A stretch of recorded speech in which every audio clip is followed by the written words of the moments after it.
ইউনুস একেবারে মুদি বুড়ে আঙুল দেখেছে, দেখ তোর ভারত আমার দরকার না, আমি চীনত যাই।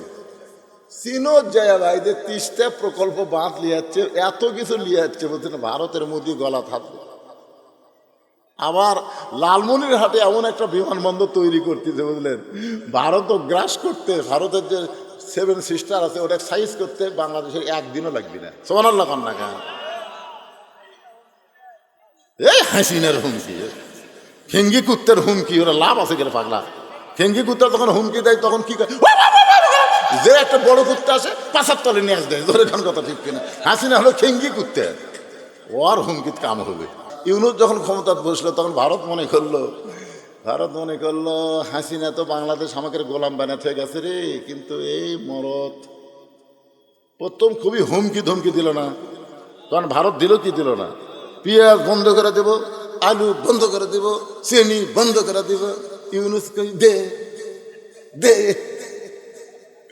ওরা সব বন্ধ করে দিয়ে ওরা এখন কাঁদতেছে, ভিসা বন্ধ করে দিয়ে ভারতের ব্যবসা হচ্ছে না, কোনো কিছু হচ্ছে না। বাইরে পশ্চিমবঙ্গের লোকেরা মাঝে মধ্যে সামনে বলা যাচ্ছে, কি মনে করতেছেন ইউনুস সরকার আসার পরে দেশের উন্নতি হচ্ছে না অবনতি হচ্ছে? এতক্ষণ কয়বার জেনারেটর চালু করা লাগলো না, এতক্ষণ কয়বার জেনারেটর চালু, মানে 8 ঘন্টা পরে কারেন্ট নেই, 8 ঘন্টা পরে কারেন্ট নেই, জোরে কোন কথা ঠিক কিনা? কারণ যায় রমজান মাসে গেছিল, এর আগে হাসিনার সময় ইফতার করবার কেবল বসে বিসমিল্লাহ করে মুখত দেবো, কারেন্ট নাই।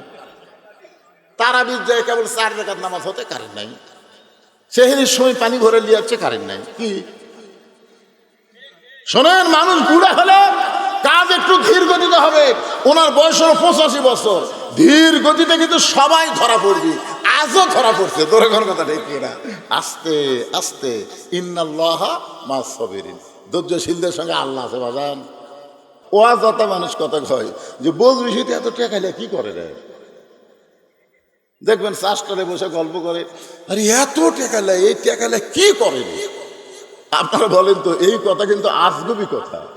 যদি আপনারা তদন্ত করেন, যদি আপনারা দেখেন তো এই টাকাগুলো নিয়ে বলছিত কি করে, তাহলে তদন্ত করতে গিয়ে তাকে দাওয়াত দিবার যান, যাই দেখবেন তাই মসজিদ, মাদ্রাসা, এতিমখানা, এমনকি সাইদি হুজুরের নামে এবার একটা অডিটোরিয়াম তৈরি করা হয়েছে।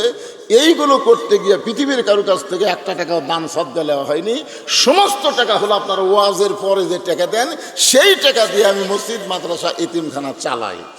তাহলে এটা তদন্ত করার দরকার আছে না নাই? দরকার আছে না নাই? প্রথম মাদ্রাসা শুরু করছি 12 শতক জায়গার উপর, সেই মাদ্রাসা হয়ে গেছে 235 শতক। তাহলে চিন্তা করা লাগবে, এই টাকা তো আমার বাপের না, এই টাকা আমার মায়ের না, এই টাকা হলো জনগণের টাকা। ওয়াজের পরে আমাকে যেটা দেয় সেই টাকা দিয়ে আমি মসজিদ, মাদ্রাসা চলাই। তাহলে তদন্ত করার দরকার আছে না নাই? তো তদন্ত না করে আজগুবি চা খানার দিবা উল্টা কোন এতটুকু কি? আল্লাহ বলেন নূহ, আজগুবি কোনো কথা বলা যাবে না, কথা বললে তদন্ত করে কথা বলতে হবে।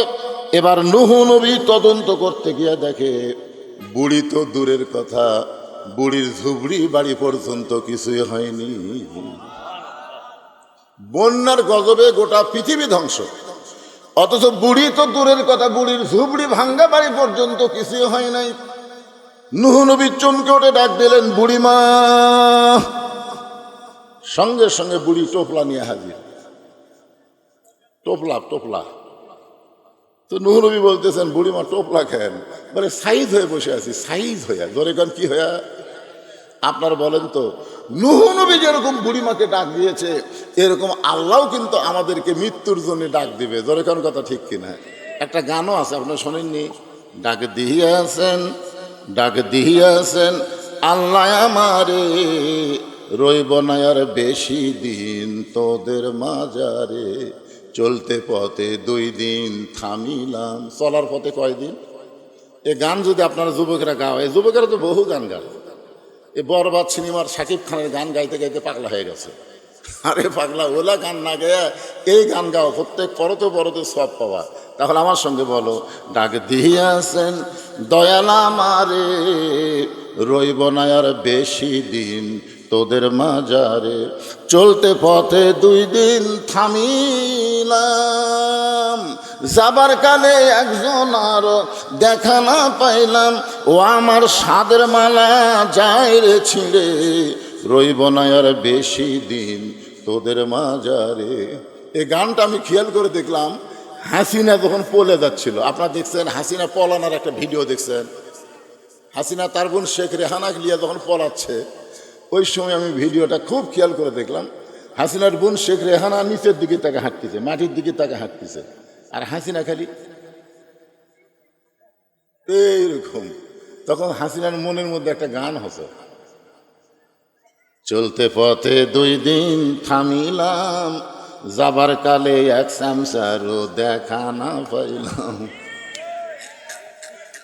হাই রে হাসিনার সামসারে, আপনাকে আদম দিকের গাবড়া কুটি রে, গাবড়া এ গাবড়া কুটি, হাই রে গাবড়া রে, এই গাবড়া আমাকে আদম দিকে ওয়াজ করবার দেয় না। তোর এখন কথা ঠিক না, আমি এখন আদম দিক দিয়ে গাড়ি নিয়ে যাই আর কেড়ে গাবড়া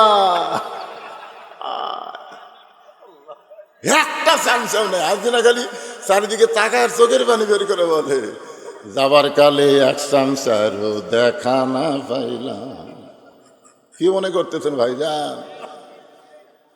বুড়ি বলতেছে, রেডি হয়ে টোপলা টাপলি গোছায় বসে আছি, তুমি যখন আমাকে ডাক দিবা, বন্যা গজব থেকে বাঁচানোর জন্য নৌকায় ধরে তুলবা, আমার যেন বের হতে দেরি না হয়। আল্লাহ বলেছেন, লা তামুতুন্না ইল্লা ওয়া আনতুম মুসলিমুন, মুসলমান না হয়ে তোমরা কেউ মরিও না। তাহলে কোন সময় আমাদের মৃত্যু হবে আমরা কেউ বলতে পারি না। বলবার যদি না পারি, তাহলে সব সময় আমাদের সাইজ হয়ে থাকার দরকার আছে না নাই? নূহ নবী গালত হাত দেয় কান্দার, বলে বুড়িমা বন্যা গজব শেষ, বন্যা গজব শেষ, গোটা পৃথিবী ধ্বংস হয়ে গেছে, অথচ আপনার বাড়িরও কিছু হয়নি, আপনারও কিছু হয়নি। বুড়িমা আপনি এমন কি আমল করেন যে আমল করার কারণে আল্লাহ আপনার বাড়ি এবং আপনাকে হেফাজত করলো? বুড়ি বলতেছে, বাবা তোমার মনে নাই, তুমি যখন আমাকে বলছিলে হাত ধরে নৌকায় উঠাবা, তখন আমি জানি ইমানদার যারা ইমান গ্রহণ করেছে তাদের একটাই বিশ্বাস, দুনিয়ার সবাই সবাইকে ভুলতে পারে কিন্তু আল্লাহ কোনোদিন তাকে ভুলবে। তাহলে আমরা জিকির করব কার?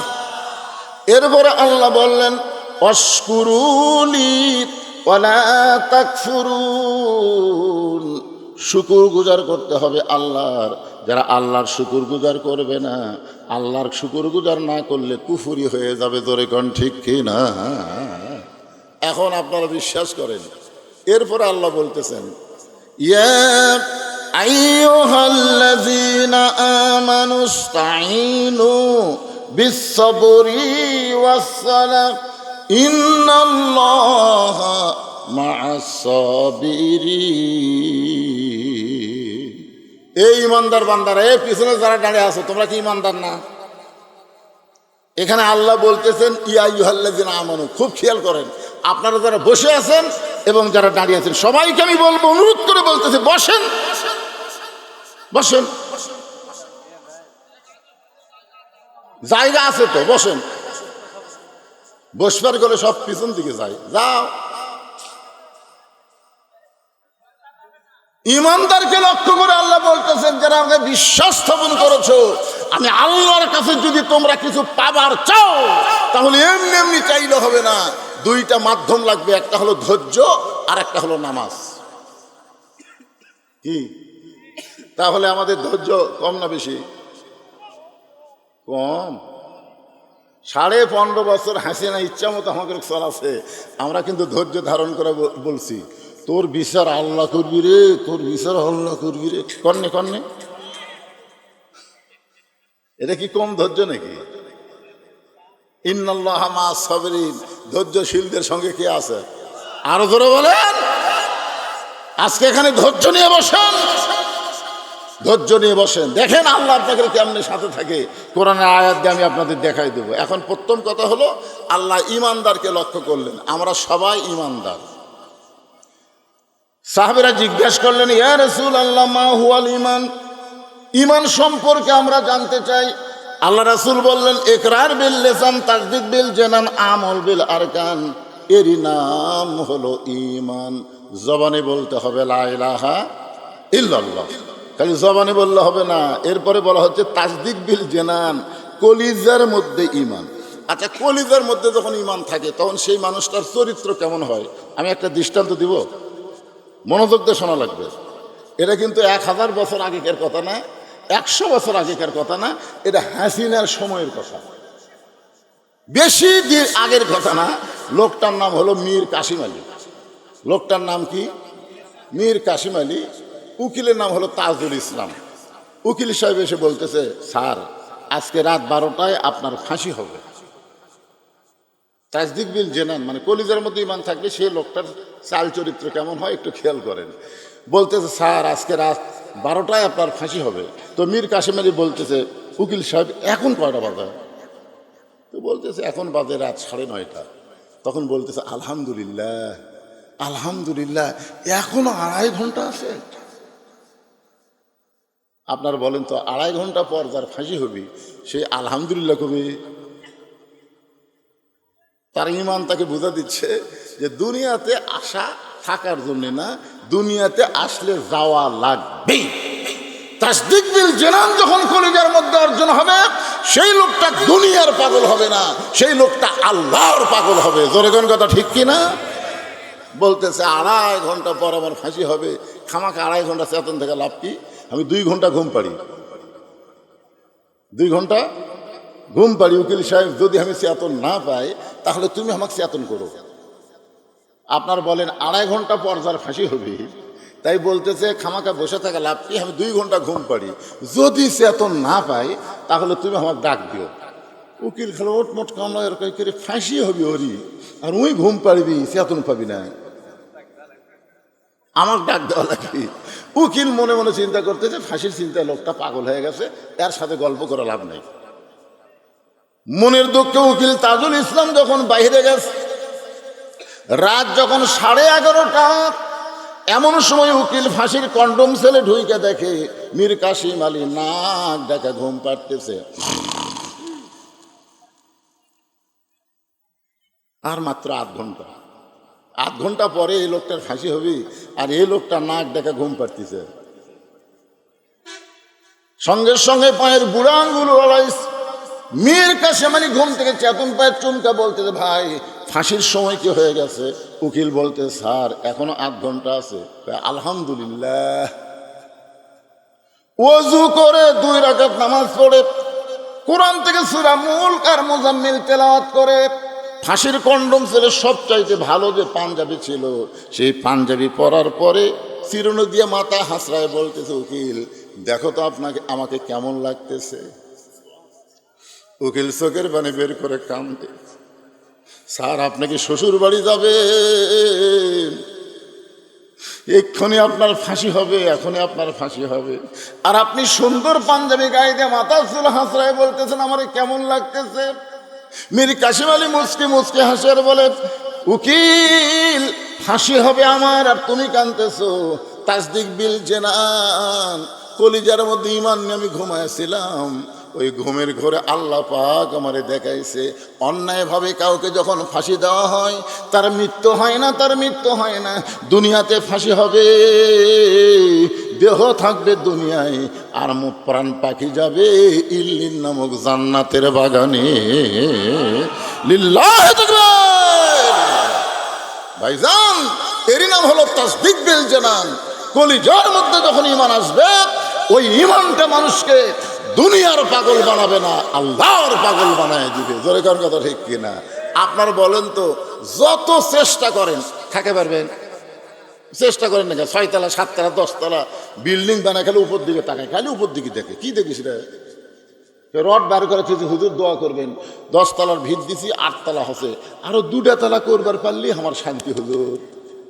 আর 2 কান্দের ফেরেশতা, আল্লাহ এই শয়তানের কান্দর থাকো না, এই শয়তানের কান্দর থাকবো না, কেন এক যাওয়া লাগবে নিচের দিকে আর ওই দেখে উপর দিকে, এই তো পুরো শয়তান হয়ে গেছে।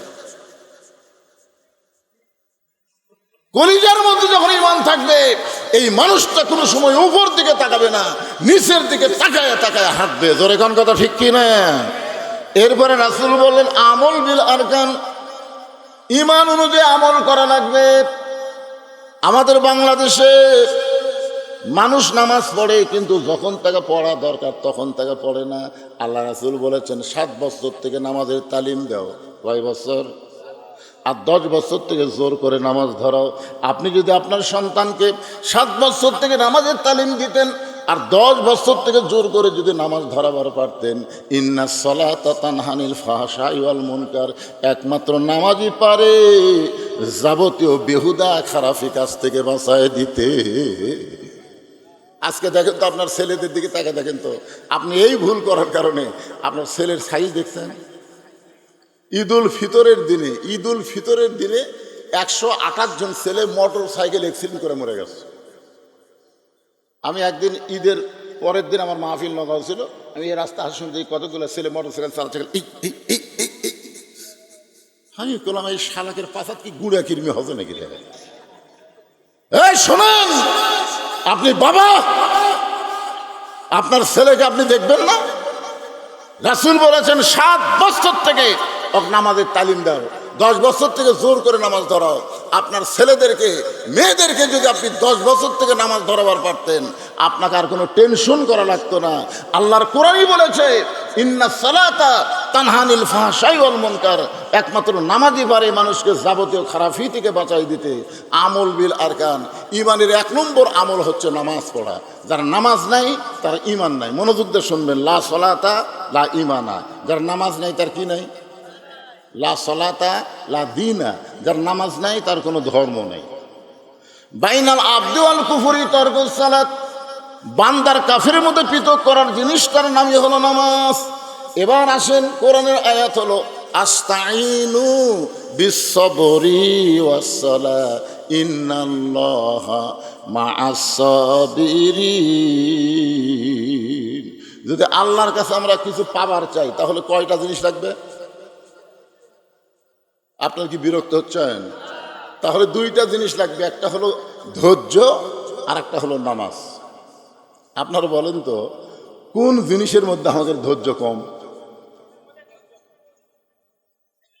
দেখবেন যে ঘন্টার পর ঘন্টা চা খাচ্ছে, একবারও ঘড়ি দেখে না। আর মসজিদের মধ্যে ঢোকার পরই 5 মিনিট পরে জামাত হবি, ওই 5 মিনিটের মধ্যে ওই 5 বার ঘড়ি দেখতে পারবো।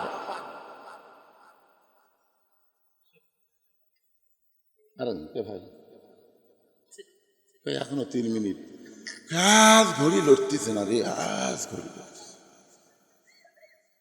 যেই লোকটা এত অস্থির, ওই লোকটাই মসজিদ থেকে বার হয়ে চাষটলে 1-8 ঘন্টা আড্ডা গুলি মারতেছে, একবারও ঘড়ি দেখতেছে না। অথচ আপনি জানেন আল্লাহর ঘরের মধ্যে ডান পা দিয়ে আপনি কি দোয়া পড়ছেন? আল্লাহুম্মা আফতাহ লি আবওয়াব রাহমাতিক, মানে কি? আপনি ঢুকেন নাই, আল্লাহ আপনাকে দয়া করে রহমতের ঘরের মধ্যে ঢুকাই দিয়েছে। জোরেগণ কথা ঠিক? সময় মতো নামাজ হবে। বারবার আপনি অস্থির কেন হচ্ছেন? আল্লাহ বলতেছেন বিসসবরি ওয়াস সালাহ, ধৈর্য আর নামাজ লাগবে যদি আমার কাছে কিছু পাবার চাও। আমরা বাংলাদেশে কি চাই সেইটা পাবার গেলে ধৈর্য আর নামাজ লাগবে। আপনারা হয়তো ভাবতেছেন হুজুর এই নামাজ আবার কি? এই নামাজ সম্পর্কে আল্লাহ বলেছেন ইন্না সলাতি ওয়া নুসুকি ওয়া মাহইয়ায়া ওয়া মামাতি লিল্লাহি রাব্বিল আলামিন। এশার নামাজ পড়ে হযরত আলী দাঁড়াইছে। আল্লাহ রাসূল বলেন আলী ইজলিস, বসো। না হুজুর আমি আপনাকে একটা কথা বলবার চাই, এই জন্যই দাঁড়াইছি। তো রাসূল বলেন আলী তুমি আবার কি বলবার চাও? বলে হুজুর আপনি একদিন বলেছেন এই দুনিয়াতে 10 জন সাহাবীকে আল্লাহ জান্নাতের সার্টিফিকেট দিছে। কয়জন? 10 জন সাহাবীকে, সব সাহাবীরাই জান্নাতি। বলেন সব সাহাবীরা কি? রাদিয়াল্লাহু আনহুম ওয়া রাদু আন যালিকা লিমান খাশিয়া রাব্বা, যাদের পিছনে রাদিয়াল্লাহু তাআলা আনহু আছে, আল্লাহ রাসূল বলেছেন তাদের সবাইকে আল্লাহ বিনা হিসাবে জান্নাত দিয়ে দিবে। কিন্তু আল্লাহর কি শান, 10 জনের নাম আল্লাহ প্রকাশ করছে। 1 নম্বর আবু বকর, খেয়াল করবেন 1 নম্বর কে? 2 নম্বর উমর, 3 নম্বর ওসমান, 4 নম্বর আলী, 6 নম্বর আব্দুর রহমান ইবনে আউফ, 7 নম্বর হলো জুবাইর, 6 নম্বর হলো জুবাইর, 7 নম্বর হচ্ছে তালহা, 8 নম্বর সাদ ইবনে আবি ওয়াক্কাস, 9 নম্বর আবু সাইদ, আর 10 নম্বর হলো ওবাদা ইবনুল জাররাহ। এই 10 জন হলেন আশারে মুবাশশারা। কি বুঝলেন আশারে মুবাশশারা মানে কি? দুনিয়াতেই আল্লাহ তাদেরকে জান্নাতের সার্টিফিকেট দিয়েছে। যেরকম সুবহানাল্লাহ। আলী বলছে যে হুজুর আমি একটা গোপন কথা বলবো, সেটা হলো এই, আমি যদি আজ থেকে যদি ফজরের নামাজ না পড়ি, ফজরের নামাজ যদি আজ থেকে আমি না পড়ি, এরপরেও কি আল্লাহ আমাকে জান্নাত দিবে? সমস্ত সাহেবের খেলে ওটমোট কামড়াচ্ছে, ওটমোট। কিন্তু এত বড় সাহস একে আল্লাহ কে দিল রে? আলী বলতে তো হুজুর চিন্তা ভাবনা করে কোন, আমার নাম যদি জান্নাতের সার্টিফিকেটের 4 নম্বরে থাকে, তার আমি যদি ফজর না পড়ি, এরপরেও কি আল্লাহ আমার জান্নাত দিবে? আল্লাহ রাসূল কিছুক্ষণ পরে বললেন, আলী শুধু ফজর না, তুমি যদি সমস্ত নামাজ বাদ দাও, এরপরেও আল্লাহ তোমাকে জান্নাত দিবে। আলী বলতেছে, একদিনে কি সব বাদ দেওয়া যায়? এতদিনের অভ্যাস, একদিনে সব বাদ দেওয়া যায় না। তো এই ফজর নামাজ পড়তে আমার একটু বিরক্ত লাগে। আরামের ঘুম ভেঙ্গে সালাত খায়রুন নাম শোনার সাথে সাথে বিরক্ত লাগে। এই জন্যে আজ থেকে আমি আর ফজর পড়বো না। আল্লাহ রাসূল বললেন, ঠিক আছে, না পড়লেও আল্লাহ তোমাকে জান্নাত দিবে। এই কথা বলে হযরত আলী যখন মসজিদ থেকে বের হয়ে গেছে, এমন সময় আবু বকর রাসূলের কাছে গিয়ে বলতেছে, হুজুর এর কান সারাতে একটা চড় মেরে ফেললেন না? এত বড় একটা খারাপ কথা বললো যে আজ থেকে ফজর নামাজ পড়বো না। রাসূল বলেন, আবু বকর তোমার কানটা আমার মুখের কাছে দাও, আমি আসল কথা বলি।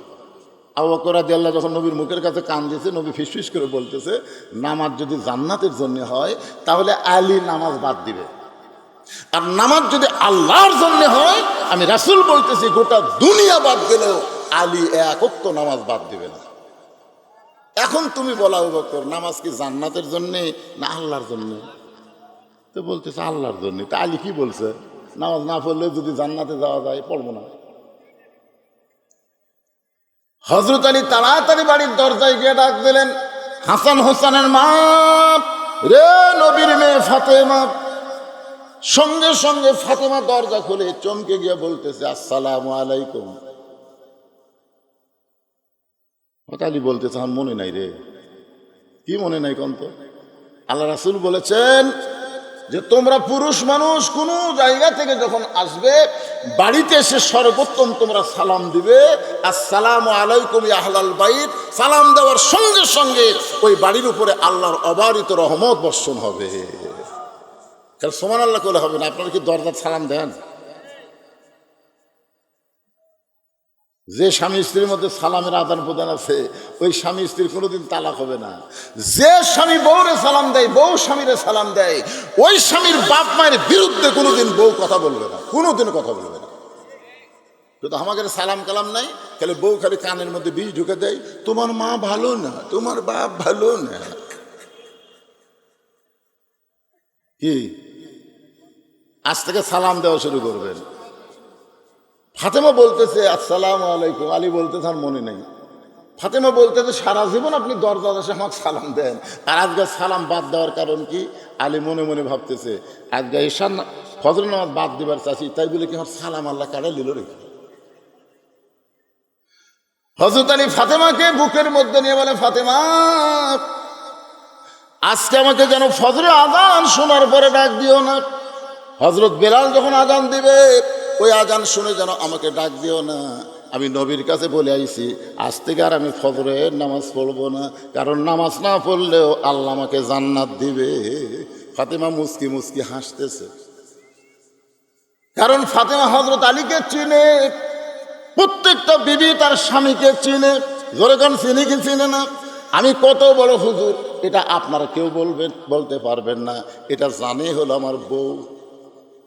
আমি বইয়ের হাতে 500 টাকা দিয়ে বললাম, তুমি খালি একবার আমাকে হুজুর কত দেখি, তোমার মুখে হুজুর শুনতে কেমন লাগে? আমার বউ মুসকে মুসকে হাসে আর কয়, জনগণ আপনাকে চিনে না তাই হুজুর কয়। কিন্তু আমি আপনাকে চিনি, হুজুর হওয়া এত সহজ নয়।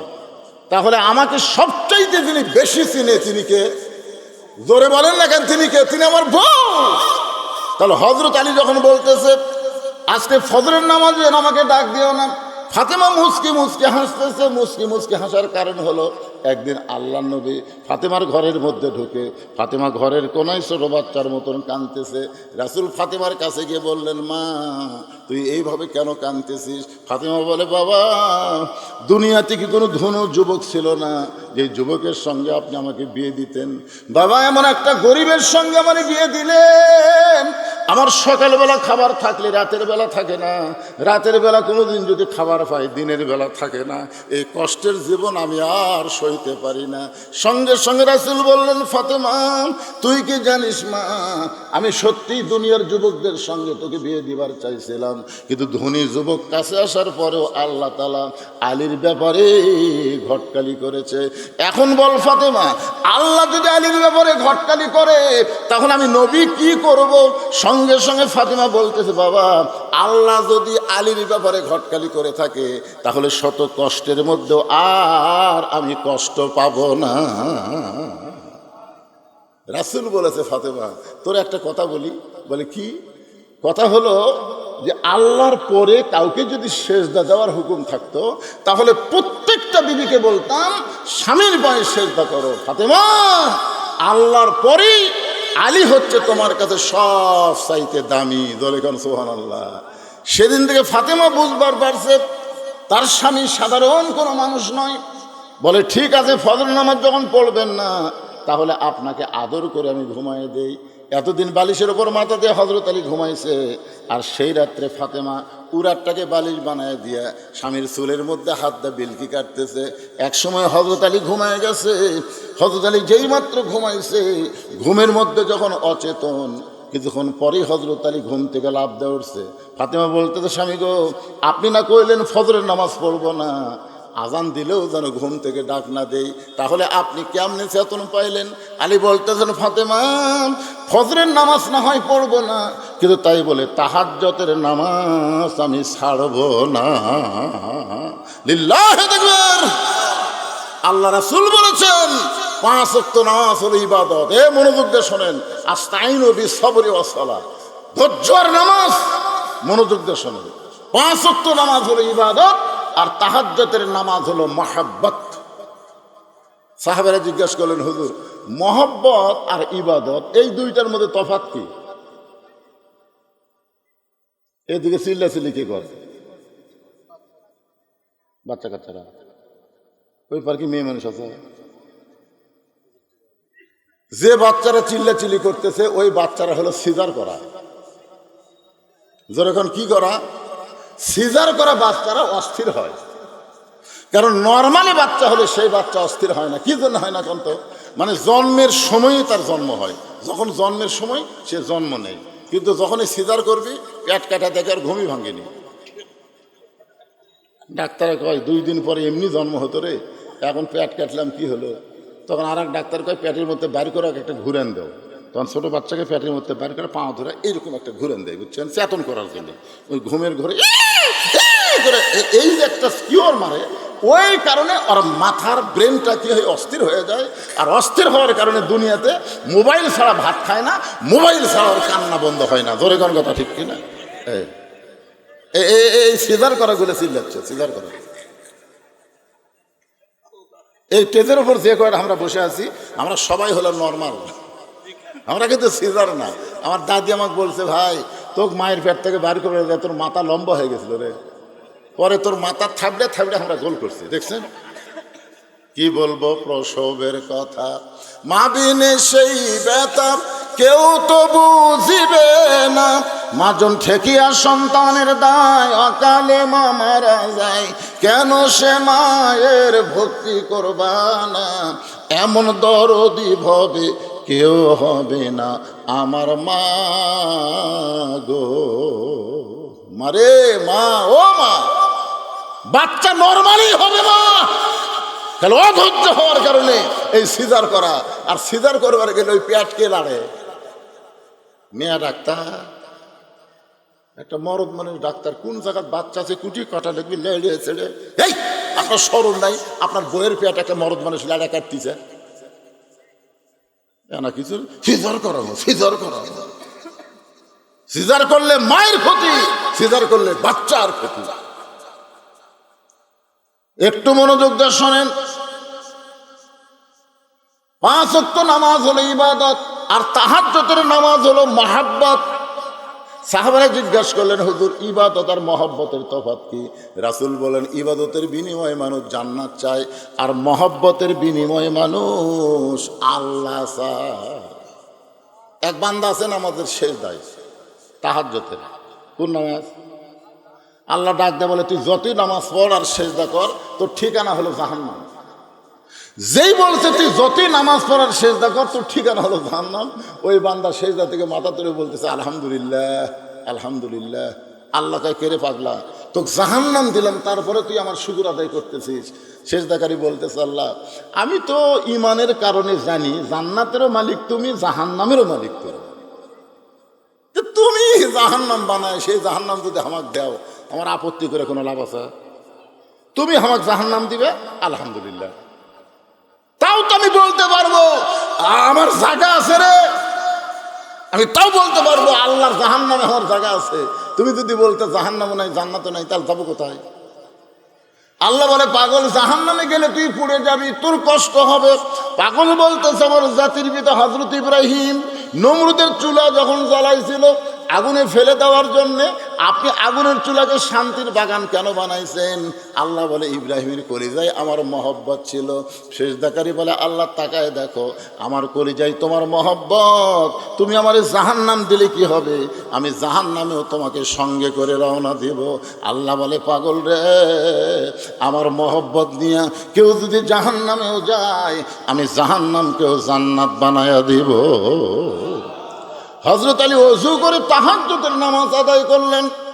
তাহাজ্জুদের নামাজ আদায় করার কিছুক্ষণ পরে হযরত বেলাল যখন আজান দেয়, আল্লাহ রাসূল বলেছেন, দুনিয়ার মুয়াজ্জিন আজান দিলে আজান মুসল্লির কান পর্যন্ত পৌঁছে, কিন্তু আমার বেলাল যখন আজান দেয়, ওই আজান আল্লাহর আরশ পর্যন্ত পৌঁছে যায়। সাহাবীরা বললেন, হুজুর হযরত বেলালের আজানের মাহাত্ম্য এত বেশি কেন? আল্লাহ রাসূল বললেন, সাহাবীরা তোমরা তো তখন কেউ ছিল না, মাত্র 6 নম্বর সাহাবীর নাম হলো বেলাল। মাত্র কয় নম্বর? 6 নম্বর সাহাবীর নাম হলো বেলাল। এই বেলাল যখন ঈমান গ্রহণ করছে, শুধুমাত্র ঈমান গ্রহণ করার অপরাধে বেলালকে সারা দিন ওরা মারছে। শুধু মারে নাই, বুকে পাথর চাপা দিয়ে রাখছে। এরপরেও বেলাল যখন আল্লাহ ছাড়ে নাই, মুখের ভিতর হাত দিয়ে জিহ্বা টেনে বের করে ওই জিহ্বার মধ্যে কাফেররা পেরেক ঢুকাই দিছে। এই একদিক দিয়ে পেরেক ঢুকাই আর এক দিক দিয়ে বার করে দিছে। এরপরও বেলাল আমার আল্লাহকে ছাড়ে নাই। আবু বকর বেলালকে মুক্ত করে নবীর কাছে যখন নিয়ে আসে, নবী বেলালের জিহ্বা দেখে অনেক দূর পর্যন্ত বার হয়ে গেছে। রাসূল নিজের হাত দিয়ে বেলালের জিহ্বার কাঁটাগুলো বের করে জিহ্বার আগায় একটা চুমু দিলেন, সঙ্গে সঙ্গে জিহ্বা পূর্বের আকারে মুখের মধ্যে ঢুকে গেলেন। রাসূল বেলালের কপালে চুমাতে বললেন, বেলাল তুমি কি চাও? বেলাল বলে, ইয়া রাসূলুল্লাহ, আস্তে আস্তে আল্লাহ বলার কারণে আমাকে এত মারছে, একদিন সময় সুযোগ মতো আমি সে আল্লাহকে সবার কাছে পৌঁছায় দিবার চাই। রাসূল বলে, সাহাবীরা এই জন্য বেলাল যখন আযান দেয়, শুধু দুনিয়ার কোন মুসলমানের কানে না, আল্লাহর আরশ পর্যন্ত বেলালের আযান পৌঁছে যায়। জোরে গান সুবহানাল্লাহ। সেই হযরত বেলাল যখন বলতেছে, আসসালাতু খায়রুম মিনান নাওম, সঙ্গে সঙ্গে হযরত আলী হাব্বা জাব্বা পাগড়ি পরে বাড়ির থেকে বের হচ্ছে। ফাতেমার সামনে দাঁড়ায় বলতেছে, আপনি না আমার বাবার কাছে কয়ে আইছেন ফজর নামাজ পড়বেন না, আপনি আমার কাছে আসাই বললেন যে ফজর নামাজ পড়বো না, নবীর কাছে কয়ে আইছি, তো এখন আবার এরকম সাইজ হয়ে কোথায় যাবেন? আলী বলতেছে, ফাতেমা আমি বলেছি ফজরের নামাজ পড়বো না, তাই বলে কি নামাজ পড়া দেখা যাবে না? আমি এতদিন ভিতরে ঢুকে নামাজ পড়েছি, আজকে বাইরে থেকে দেখব কিভাবে নবীর সাহাবীরা নামাজ পড়ে, আমি একটু পড়া দেখবার চাই। ফাতেমা দেখলো স্বামীর সাথে তর্ক করে লাভ নেই, কারণ রাসূল বলেছেন, আনা মাদিনাতুল ইলমি ওয়া আলী ও বাবুহা। ফাতেমা শোনো, আমি নবীর যত এলেম আছে সমস্ত এলেম একে একে হযরত আলীর ভিতরে আল্লাহ দিয়ে দিচ্ছে। জোরে কোন সুবহানাল্লাহ। আমি হচ্ছে এলেমের শহর, আলী হচ্ছে তার দরওয়াজা। তখন হযরত আলী ফজরের নামাজ দেখার জন্য বাইরে ঘুরতেছে। সমস্ত সাহাবীরা মসজিদ নববীর মধ্যে ঢুকে নামাজ শুরু করে দিয়েছে। হযরত আলী বাহির থেকে দেখতে দেখতে হঠাৎ দেখতে পাই বারান্দায় আবু যর গিফারি ফজরের 2 রাকাত সুন্নত নামাজ পড়তেছে। আল্লাহর বান্দা হযরত আলী সবচাইতে নিকটতম বন্ধুর নাম কি? হ্যাঁ, এটা খেয়াল থাকবেন। আবু যর গিফারি হচ্ছেন সবচাইতে আপন নিকটতম বন্ধু। যখন ফাতেমা দুনিয়া থেকে বিদায় নিল, আবু যর গিফারিকে কিন্তু কবর খোঁড়ার কথা বলেছিল। জোরে কোন কথা ঠিক কিনা? ফাতেমা একটা শর্ত দিয়েছিল যে আমি পর্দা নিশি আমার কবর যেন দুনিয়ার কোনো খবর মানুষ না জানে, তবে আপনার একান্ত বন্ধু যদি থাকে তারে একটু বলবেন সে যেন গোপনে কবর খনন করে দেবে। আবু যর গিফারি ফাতেমার কবর খনন করে দিছে। সে আবু যর গিফারি মসজিদে নববীর বারান্দায় ফজরের সুন্নত পড়তেছে। হতালি তাকায় দেখে, তাকায় দেখা মানে কি, এই 2 চোখ দিয়ে একে চোখ বন্ধ করে দেখে, ইয়ানজুরু বিনুরিল্লাহ ইত্তাকু ফিরাসাতাল মুমিনিনা ফাইন্নাহু ইয়ানজুরু বিনুরিল্লাহ। চোখ বন্ধ করে দেখে হযরত আবু যর গিফারি শুধু নামাজ পড়তেছে না, নামাজের ভিতর দিয়ে আল্লাহর সাথে নিজের কলিজার মহব্বতকে একাকার করে দিচ্ছে। যখন সেজদায় গেছে, ওয়াসজুদ ওয়াক্তারি, সেজদা হচ্ছে বান্দাকে আল্লাহর নিকটে পৌঁছায় দেয়। জোরে কোন সুবহানাল্লাহ। তো ওইটা দেখার পরে আর হযরত আলী বাইরে থাকতে পারে? দেখবার পাচ্ছে যে আমরা দেখবার পাই না। তো কানার ভাগ্যে ধন মিলে না, সামনে পড়ে আছে সোনা, কানা দেখতে পায় না, মাটি মনে করে ফাইলা দেয়, হাতে তুলে নেয় না, কানার ভাগ্যে ধন মিলে না। যৌবন বয়সে কানা এক ওয়াক্ত নামাজ পড়েনি, বুড়া বয়সে মসজিদে যায়, যখন হয় চামড়া ঢিল, আল্লাহর সাথে দেয় মিল। কি সারা জীবন ঘুষের চাকরি করছে, চাকরি যখন রিটায়ার হচ্ছে তখন আল্লাহর কাছে কান দিচ্ছে আর বলতেছে, আল্লাহ আমি আর জীবনে ঘুষ খাবো না, আল্লাহ আমি আর ঘুষ খাবো না, আল্লাহ আমি আর ঘুষ খাবো। 2 কান্দের ফেরেশতাকে আল্লাহ এর কান্দ থোড়া থাকে কি লাগবে? এই যতদিন ঘুষের চাকরি করছে ততদিন তওবা করেনি, এখন চাকরি গেছে আর তওবা করতেছে। যৌবন বয়সে শয়তানের কাম করা, বুড়া বয়সে মসজিদে যায়, মসজিদে আর বসবার পারে না, বা সিয়ার লিয়ায়। কি মসজিদে নামাজ পড়লে 27 গুণ সওয়াব হবে, 27 গুণ সওয়াব হবে। কিভাবে নামাজ পড়লে? কোন মসজিদে যে আপনি নামাজ পড়লে 27 গুণ সওয়াব হবে, এই 27 গুণ সওয়াব কিভাবে হবে? জামাতে নামাজ পড়লে। জোরে কান কি করে জামাত পড়লে? জোরে কান কিভাবে নামাজ পড়লে? আর জামাতে নামাজ পড়বার গেলে পায়ের গোড়ালির সঙ্গে গোড়ালি মিল করে কাতার সোজা করে দাঁড়াতে হবে। জোরে কান কথা ঠিক কি না? হ্যাঁ, 2 চেয়ার কাতারের মধ্যে বসে গেছে, 2 চেয়ার। চেয়ার আলার পাও কোনটি, তোমার পাও কোনটি? সামনে কাতার ফাঁকা থুয়া পিছনে কাতার যদি পুরা করে সামনে কাতার মাকরু হয়ে যায়, তাহলে 2টা চেয়ার থাকা মানে কাতার ফাঁকা। তাহলে আপনাকে দায়িত্ব কি? 4 জন মানুষ ওই চেয়ারের 4টা পাও কান্দত দিয়ে অকসহ, ফেলে দেওয়ার দরকার নেই, অকসহ কান্দত 4 জন নেবেন, 4 জন 4 পাও ধরে কান্দত করে বারান্দাত লিয়ে সব থুয়ে দিবেন। যে আমরা আর কি মারবে আসিনি, আমরা 27 গুণ সওয়াব বলে বেড়াচ্ছি রে। তোর কারণে আমাকে জামাত দেখা হবি, মায়ের গোড়ালির সঙ্গে গোড়া লাগবে। পড়বার যদি চাস বারান্দাত পড়, ভিতরে লয়। কথা কন না কেন ভাইজান, কথা কন না কেন? যৌবন বয়স থেকে ও ব্যক্তি যদি নামাজ পড়তো, বুড়া বয়সে আল্লাহ তাকে পেনশন দিয়ে দিত। পেনশন বুঝেন?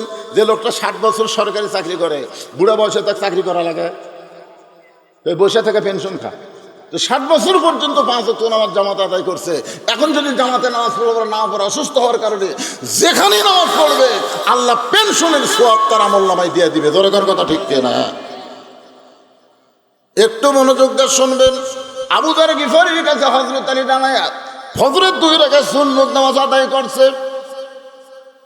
সুন্নত নামাজ আদায় করেছে, আলী সালাম ফেলাইছে। আবু যর গিফারি কোনার ঘুতে দিয়ে বলছে, কে ভাই এসার সময় কি করলে? তুমি যখন নবীর সামনে বললে আমি তখন তোমার কাছে ছিলাম, তুমি যে বললে আজ থেকে ফজরের নামাজ পড়বো না, তো নবীর কাছে এই কথা বলে তুমি আবার এখন কি করলে? আলী বলতেছে, এই আমি বলছি ফজরের ফরজ পড়বো না, তাই বলে কি সুন্নত পড়া যাবে না? যেই বলছে আমি না হয় ফজরের ফরজ পড়বো না, তাই বলে কি সুন্নত পড়া যাবে না? আবু যর গিফারি মুখে আঙ্গুল ঢুকাইছে। এই কারণেই আল্লাহ রাসূল বলেছেন, আমার পরে তোমরা যদি কারো কাছে কিছু পাবার চাও তাহলে আমাকে না পাইলে তোমরা আলীর কাছে যাও।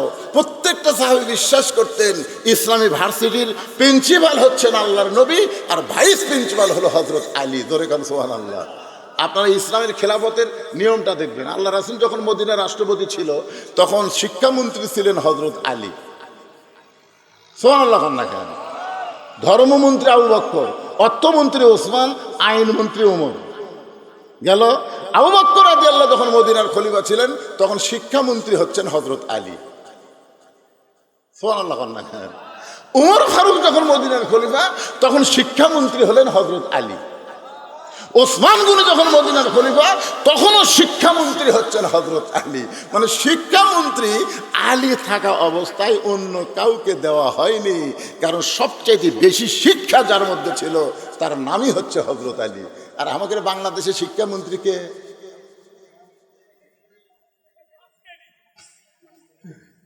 এই জন্যই তো আগডম বাগডম ঘোড়াডম সাজে, ঢাক ঢোলক ঝাঁঝর বাজে, ব্যস্তে ব্যস্তে চললো ঢুলি ঢুলি গেল কমলা ফুলি। এই শালা মিথ্যা শিক্ষা দিয়ে মাস গেলে 50,000 টাকা বেতন গুনে নেয়।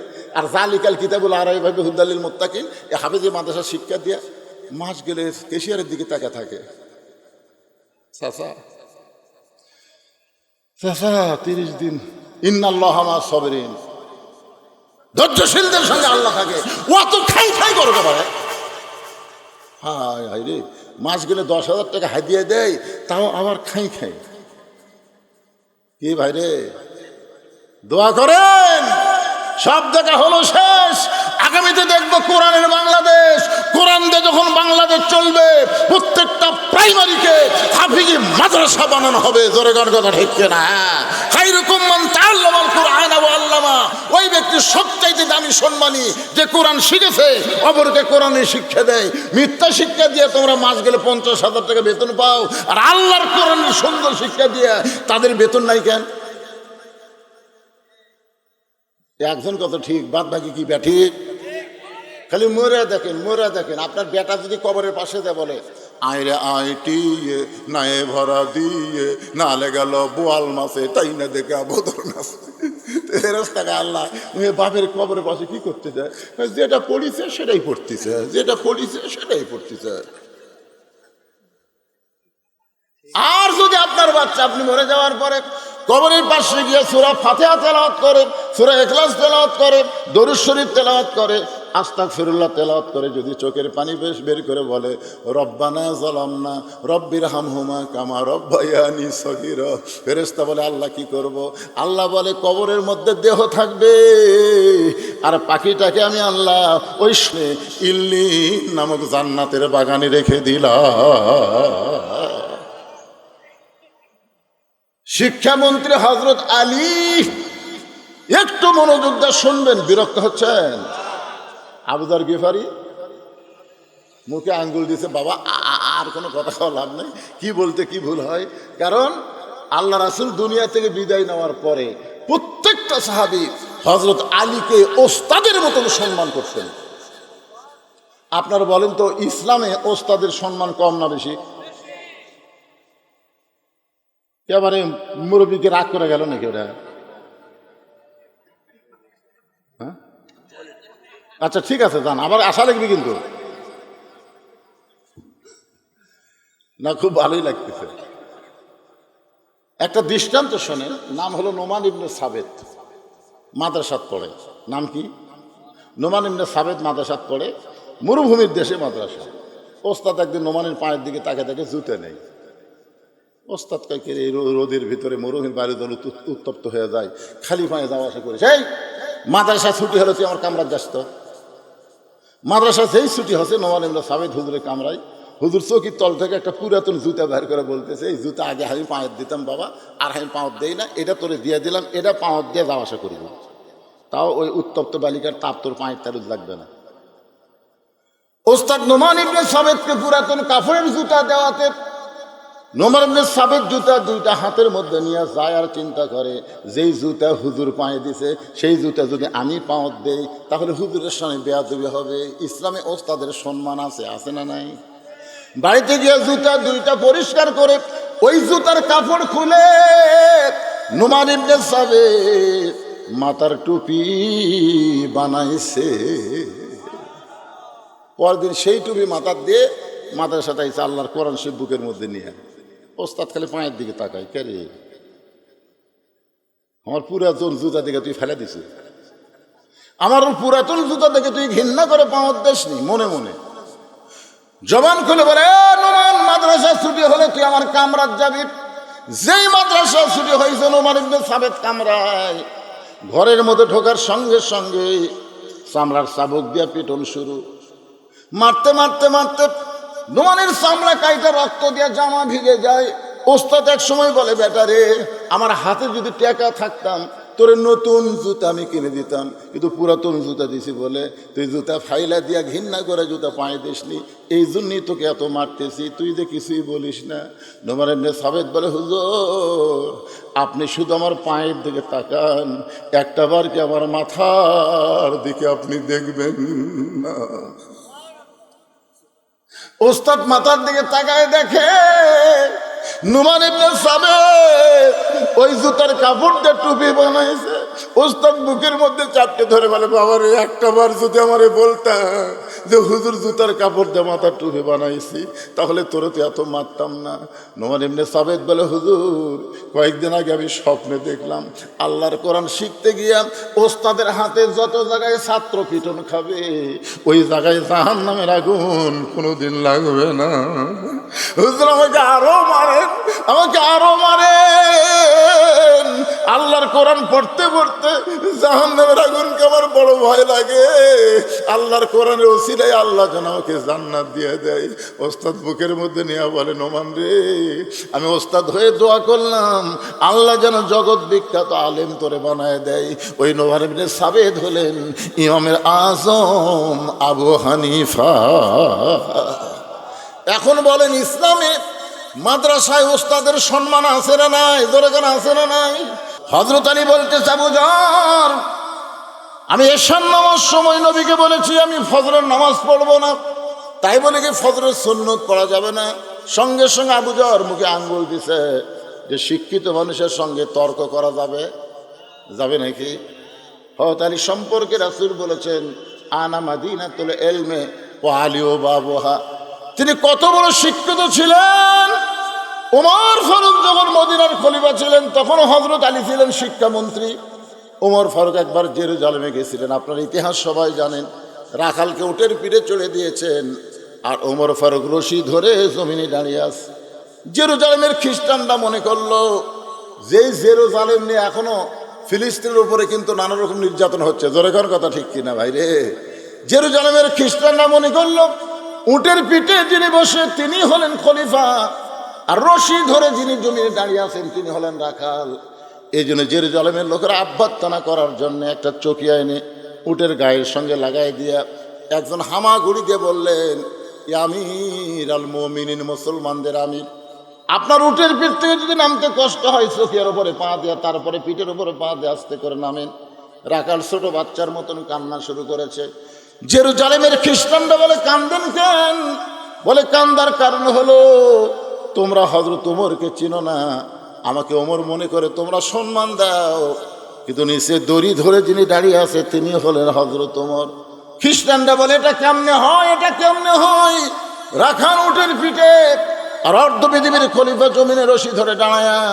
রাখাল বলতেছে, আল্লাহর কোরআন অনুযায়ী যখন রাষ্ট্র চলবে তখন মানুষ এমন অধিকার পাবে সবাই সমান হয়ে যাবে। সঙ্গে সঙ্গে জেরুজালেমের খ্রিস্টানরা বলে যে ইসলাম এমন সমতা দেয়, এমন সমমান দেয়, আমরা আর খ্রিস্টান থাকবো না, আমরা সবাই মুসলমান হয়ে যাব। ওমর ফারুকের হাতে সমস্ত খ্রিস্টান যখন মুসলমান হয়ে গেল, ওই খ্রিস্টানদের মধ্যে একজন বেঁকা ছিল, বেঁকা। ওই বেঁকা খ্রিস্টান পাদ্রীর কাছে গিয়ে বলতেছে, আপনি তো দরবার গরম করতেছেন, আপনি ঘরের মধ্যে জিকির মারতেছেন, কিন্তু মদিনার ওমর এসে সব খ্রিস্টানকে মুসলমান বানায় গেছে। পাদ্রী দৌড়ে এসে ওমরকে বললেন, ওমর আমিও মুসলমান হবার চাই। ওমর ফারুক বললেন, আপনি খ্রিস্টান ধর্মযাজক, আপনি মুসলমান হলে তো আলহামদুলিল্লাহ। বলে, আমি মুসলমান হওয়ার আগে তোমাকে 4টা প্রশ্ন করব, উত্তর দিবার পারলে মুসলমান, না হলে মুসলমান হব না। ওমর ফারুক বলে, পাদ্রী কি 4টা প্রশ্ন করবা? বলে, 1 নম্বর প্রশ্ন হলো, পৃথিবীর এমন কোন জায়গা সূর্যের আলো একবার পড়েছে, কিয়ামত পর্যন্ত ওই জায়গায় সূর্যের আলো পড়বে না। আমার 2 নম্বর প্রশ্ন হলো, পৃথিবীর এমন কোন কারাগার কয়েদি নিঃশ্বাস নেবার পারে না, এরপরেও কয়েদি জীবিত থাকে? আমার 3 নম্বর প্রশ্ন হলো, এমন কোন কবরটাও জীবিত, লাশটাও জীবিত? আমার 4 নম্বর প্রশ্ন হলো, পৃথিবীর এমন কোন 2 ভাই একই সঙ্গে জন্মগ্রহণ করেছে, আবার বহু বছর পরে একই সঙ্গে 2 ভাই মৃত্যুবরণ করেছে, কিন্তু এক ভাইয়ের চাইতে এক ভাই 100 বছরের বড়? এই 2টা ভাইয়ের নাম বলা লাগবে। ওমর ফারুক বলে, পাদ্রী রে, এমন প্রশ্ন আমি জীবনে শুনি নাই, তাহলে উত্তর কেমনে দেব? পাদ্রী বলতেছে, তাহলে আমি মুসলমান হতে পারলাম না। ওমর ফারুক যখন জেরুজালেম থেকে মদিনাত আসলেন, শিক্ষামন্ত্রী আলীর সঙ্গে তার দেখা হয়ে গেল। আলী বলতেছে, আমির আল মুমিনিন, জেরুজালেমের খবর কি? বলে, খবর খুবই ভালো, শত শত খ্রিস্টান মুসলমান হয়ে গেল, কিন্তু একটা পাদ্রী মুসলমান হতে পারলো না। বলে, পাদ্রী কেন মুসলমান হইল না? বলে, আমাকে 4টা প্রশ্ন করেছে, উত্তর দিবার পারলে মুসলমান হতো, কিন্তু আমি উত্তর দিবার পারি নাই। আলী বলতেছেন, কি প্রশ্ন করেছে? বলে, 1 নম্বর প্রশ্ন হলো, পৃথিবীর এমন কোন জায়গা সূর্যের আলো একবার পড়েছে, কিয়ামত পর্যন্ত পড়বে না, ওই জায়গার নাম কি? আলী মুস্কি মুস্কি হাসি আর বলে, আপনি কেন বলতে পারলেন না? মুসা আলাইহিস সালাম যখন সাগর পাড়ি দিচ্ছিল, এমন সময় সাগর রাস্তা হয়ে গেল, ওই সময় সূর্যের আলো সাগরের তলায় গিয়ে পড়ল। যখন ফেরাউন সাগর পাড়ি দিবার চাইল, ওই যে সাগর একত্র হয়ে গেল, কিয়ামত পর্যন্ত ওই জায়গায় সূর্যের আলো আর কোনোদিন পড়বে না। ওমর ফারুক চমকে বলে, আলী, পৃথিবীর এমন কোন কারাগার কয়েদি নিঃশ্বাস নেবার পারে না, তারপরে জীবিত থাকে? আলী বলতেছে, মায়ের উদর, সন্তান নিঃশ্বাস নেবার পারে না, এরপরেও আল্লাহ সন্তানকে জীবিত রাখে। আলী রে, 3 নম্বর প্রশ্ন করেছে, কবরও জীবিত, লাশটাও জীবিত। আলী বলতেছে, কবর হলো মাছ, আর লাশটার নাম হলো ইউনুস আলাইহিস সালাম। যেই কথা বলতেছে একটু মনোযোগ দিয়ে শোনেন। আবু যর গিফারি চুপ করে আছে। কিছুক্ষণ পরে ফজরের যখন সময় হয়েছে, সেটা বলার আগে যেটা বলতেছিলাম, এবার বলতেছে, উমর ফারুক বলতেছে, আলী ভাই, 2 ভাই একই সঙ্গে জন্মগ্রহণ করেছে, আবার বহু বছর পরে একই সঙ্গে মারা গেছে। এই 2 ভাইয়ের নাম কি? বলতেছে, এক ভাইয়ের নাম হলো আজিজ আলাইহিস সালাম, আর এক ভাইয়ের নাম উযাইর আলাইহিস সালাম। কোরআন শরীফ পড়ে দেখেন, উযাইরকে আল্লাহ 100 বছর ঘুম দিয়েছিল, ঘুম থেকে চেতন করার পরে আবার 2 ভাই একই সঙ্গে কাফেরদের দ্বারা হত্যা হয়ে গেল। এখান থেকে বিশ্বাস হলো এক ভাইয়ের চাইতে 100 বছরের বড়। ওমর ফারুক দৌড়ে এসে আলীকে বুকের মধ্যে নিয়ে বলে, আলী রে, তুমি না থাকলে আমরা ধ্বংস হয়ে যেতাম। জোরে গান সুবহানাল্লাহ। সেই হযরত আলী যেই মাত্র বেলাল আকামত শুরু করেছে, কদ কামাতিস সালাহ, সঙ্গে সঙ্গে হযরত আলী মারছে দৌড়, এক দৌড়ে গিয়ে প্রথম কাতারে আবু বকর আর ওমর যে খাড়া আছে, ওই কাতারের মধ্যে 2 হাত ঢুকে দিয়ে, চাড়া দিয়ে ভিতরে ঢুকে আল্লাহু আকবার। নবী ফজরের সালাম ফিরাই বলতেছে, আলী, এসার সময় কি করে গেলি?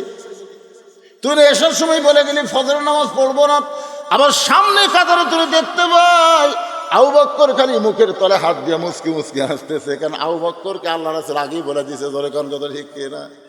আলী বলতেছে, ইয়া রাসূলুল্লাহ, বহু চেষ্টা করলাম ফজরের নামাজ পড়বো না, বহু চেষ্টা করলাম পড়বো না, কিন্তু আমি নামাজ পড়তে না চাইলে কি হবে? নামাজ আমাকে ছাড়লো না। ইয়া আইয়ুহাল্লাযীনা আমানুস্তাঈনু বিস-সাবরি ওয়াস-সালাহ ইন্নাল্লাহা মা'আস-সাবিরিন। ধৈর্য নিয়ে আপনারা নামাজ পড়বেন, ধৈর্য। নামাজের মধ্যে একটু ধৈর্য দিবেন। সূরা ফাতিহা একটু সুন্দর করে বলবেন, যে সূরা মিলাবেন একটু সুন্দর করে বলবেন। আল্লাহু আকবার বলা, আবার যখন দাঁড়াবেন সামি আল্লাহু লিমান হামিদা রব্বানা লাকাল হামদ, একটু সময় দিবেন। সেজদা সুবহান রাব্বিল আলা বলে মাঝখানে বলে আল্লাহুম্মা ফিরলি ওয়ার হামনি ওয়ার দিহিনি ওয়ার জুকনি, একটু সময় দিবেন। এভাবে ধীরে সুস্থে সুন্দর করে রুকু সেজদা বিশিষ্ট নামাজ আদায় করলে সেই নামাজই হবে ইয়্যাকা না'বুদু ওয়া ইয়্যাকা নাস্তাইন।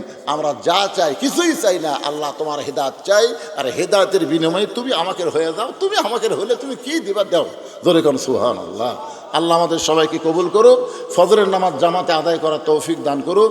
সকলে ইস্তেগফার পড়ে এখনই মোনাজাত হবে। আস্তাগফিরুল্লাহ রব্বি মিন কুল্লি জামবি ওয়া তুবু ইলাই, আস্তাগফিরুল্লাহ রব্বি মিন কুল্লি জামবি ওয়া তুবু ইলাই, লা হাওলা ওয়া লা কুওয়াতা ইল্লা বিল্লাহিল আলিয়্যিল আযীম।